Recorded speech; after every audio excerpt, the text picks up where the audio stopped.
खरं तर या संदर्भात शाहू महाराजांचे केपी पाटलांनी केलेलं स्वागत आणि त्यानंतर झालेली कारवाई असं विरोधकांनी बघा, तुम्हाला तुमच्या समोर सुद्धा ज्या दिवशी आपण प्रसार माध्यमासमोर बोललो होतो, केपी पाटलांनी घाई गडबडीनं जाऊन असं स्वागत करणं हे वास्तविक संजय मंडलिकांचा आम्ही प्रचार केलेली मंडळी होतो, हे मलाही आवडलं नव्हतं आणि म्हणून त्या भावना मी तीव्र शब्दामध्ये केपी पाटील यांच्याजवळ बोलून दाखवलेल्या होत्या. परंतु ही जी कारवाई आहे त्याचासुद्धा मी निषेध करतो. तुम्हाला महाविकास आघाडीकडे केपी पाटील जात आहेत आणि म्हणून मग त्याच्या घरावरच तुम्ही इन्कम टॅक्स किंवा ईडी छापा घालायचा. हो, 65,000 सभासदांच्या मालकीच्या कारखान्यावर अशा प्रकारची कारवाई करणं हे आम्हाला काय आवडलेलं नाही. आम्ही याचा तीव्र निषेध करतो.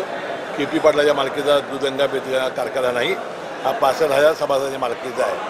राजकारणामध्ये अशा पद्धतीने करून कधी राजकारण यशस्वी होत नाही. या मैदानामध्ये शेवटी पाठ टेकवणं एवढाच पर्याय असतो. ती करण्याची आवश्यकता सोडून असे दुसरे केल्यामुळे सहानुभूती ज्यादा मिळणार केपी पाटलाला.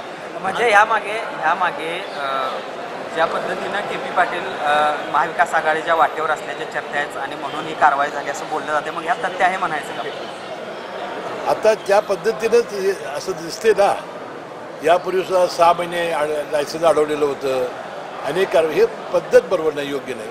हे त्यावेळेला कारण हा सभासदांचा कारखाना सहकारी कारखाना. सरकारमध्ये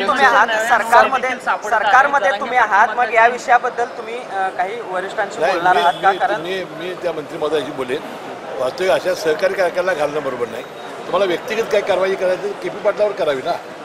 आपल्या विरोधकावर करायचं असेल तर आपण करू शकता, पण अशा पद्धतीने योग्य नाही. एका नेत्याचं ऐकून ही कारवाई झाली असं नाही, मला काय कुणी सांगितलं मला माहिती नाही. परंतु उत्पादन शुल्क खात्यानं ज्या घाईगडबडीनं घातलेल्या आहे त्यामध्ये संशयाला जागा आहे.